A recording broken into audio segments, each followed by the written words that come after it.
chẳngទទួលទេវតាឆ្នាំថ្មីអ្នកស្រស់ស្រាយអ្នកទីក្រុងកុំបំអងអីចូលចាំបញ្ញាយកជួបជុំគ្នា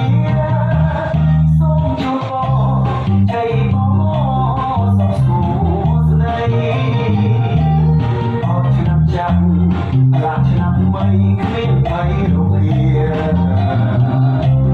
សូមបានសុខចាអត់ទុកព្រមទុនហូគ្នាសូមជោគជ័យដល់ជាខាងប្រាទុំឆ្ងាយចិត្តនេះសំអត់ជឿ